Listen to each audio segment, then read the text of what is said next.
YouTubers, it's Ashley here, AMIClubwear, and today we're going to be talking about hair color. Now, I know your parents may have told you about the birds and the bees, but did anyone teach you about how to practice safe hair color? There is a right way of doing it and a wrong way, so make sure that you're on the right way. So most people say to be safe, you must abstain, but I totally disagree. To be on the safe side, you're just going to be a little boring. My hair color personally, I'm more of like a dirty blonde. I just feel like it's so boring, and my life is anything but boring, so I'm going to go bright. But if you want to try hair color out, I really suggest to stay within the realm of your natural color. If you're blonde, go for darker blondes or different hues, or if you're, redhead, do maybe an auburn. But if you're black with your hair and you want to try the blonde thing, it's probably not a good idea. You may get to that level, you may be blonde, but it's going to be very damaged, and that is not a good look. So if you want to try hair color, make sure to stay within your natural hair color around that size.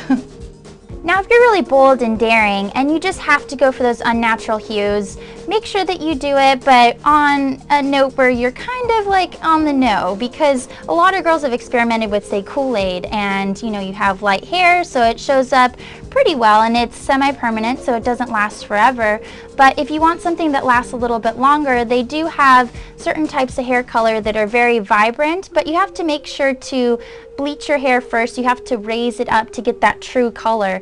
But you have to also look at the label. Some hair colors do not mix with others, and your hair will literally be burning and smelling, and you're gonna get blisters. So make sure to check the box and make sure that things, go together, because you don't want to end up with scars. So choosing the right color for your skin tone is very important. My sister's gonna kill me, but my sister likes to experiment. She's a little bit more daring than I, and she does like red to black to highlights, and I just sometimes scratch my head at some of the choices, because she has very fair skin like I do, and she's done the whole black thing.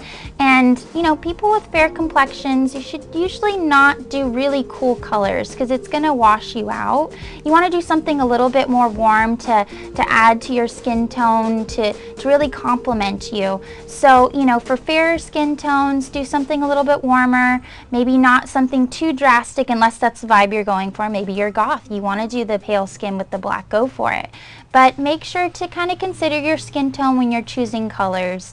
Definitely want something that complements you and is not distracting.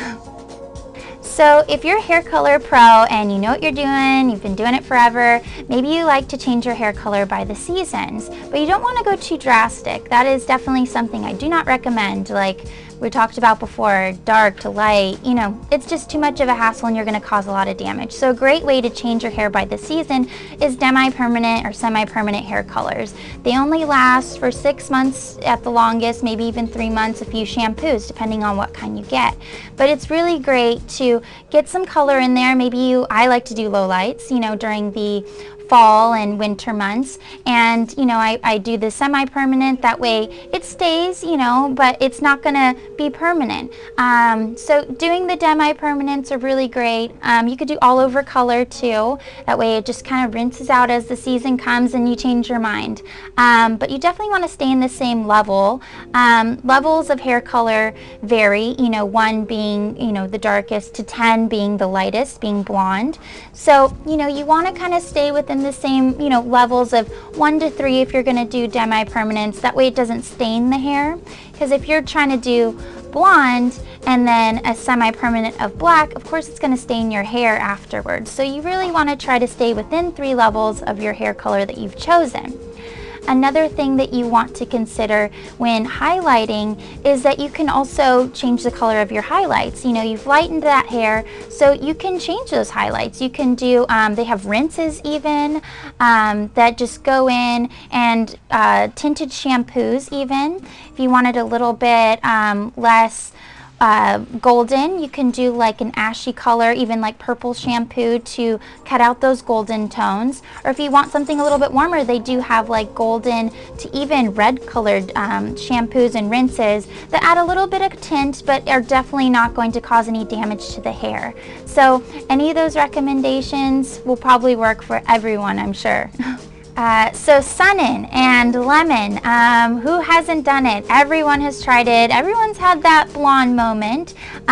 So I did it. I was definitely a culprit. I had some really dingy colored hair at one point, and it was totally like spotted. I know that you can lay out in the sun. It is the summer, end of summer months at least, and you just spray it in. If you don't know about Sun-In, it's basically just a product that is a spray-in, kind of a leave-in that lifts the hair with either a blow dryer or by the sun. Lemons also do the same thing. They're high in acidity, and the natural pH of your hair is slightly acidic, so it's not that damaging, but it's also not very good for you because it does dry out the hair. But if you do want to try and highlight, I really recommend just going and getting professional highlights, because you don't want to deal with the spottiness and the damage. That you might as well just go and do it the right way. But if you're gonna do it, maybe you're short on cash and short on time, you know, go for it, but definitely try to apply evenly and make sure that you're not overdoing it, because you definitely don't want to be looking like a cheetah or having hair that's kind of like spotty. So try to do it the right way if you can. So if you're a hair color newbie and you're doing it at home, this is your first time, I definitely recommend whatever product that you bought. Usually it'll say their .com on there somewhere. Definitely check out the site. They have usually how-tos, thoroughly in-depth instructions, and it's just a thorough explanation if you need the help.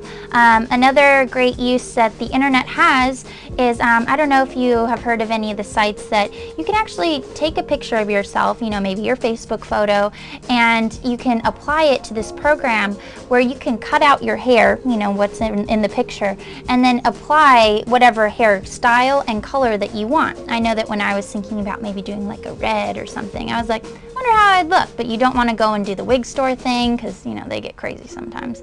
But I wanted to look, and so that's a really great way at seeing if you're doing something drastic, whether it really goes with your skin tone, and if it's something that you can see yourself in. And that's a really great way of visualizing what you want.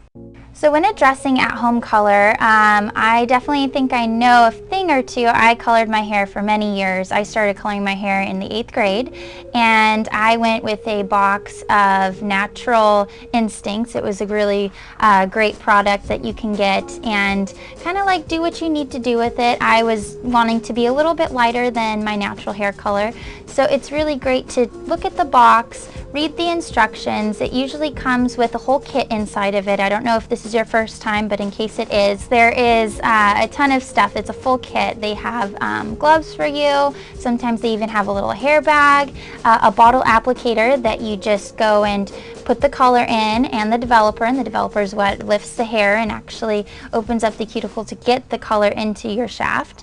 And then you just kind of mix it. You know, you put the gloves, make sure when you're mixing it you put the gloves on, because you don't want to stain your hands or get any burns. And then you just kind of shake it up. Make sure that you mix it well, because you want to make sure that it's thoroughly mixed to get the full effect. And then I just kind of, you know, section off the hair. That's the easiest way to do it.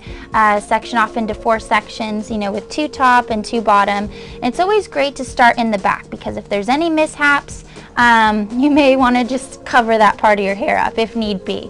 But that's usually true if you're lightening.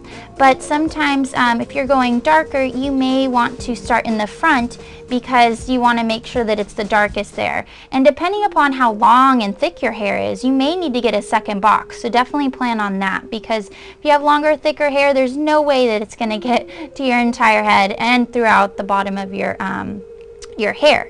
So keep that in mind too. There's also labels on the boxes. Some say cool, warm, you know, beige tones, and that really is there to help you to try to describe what you're going to be achieving. If you'd like a cooler blonde, then you're probably going to want to go with that cool color that it says on the package. If you want to go warmer, maybe a beigey blonde, say warm blonde.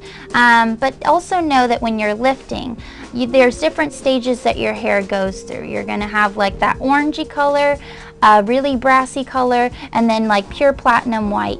So if you want to lift your hair, say you're a darker blonde and you want to go blonder, you're probably going to want to stick with the cooler tone, because the ash or the violet color, the undertone, actually cancels out some of that golden tones. That if you don't want really brassy hair, it's really great to get more of a pure, more platinum look.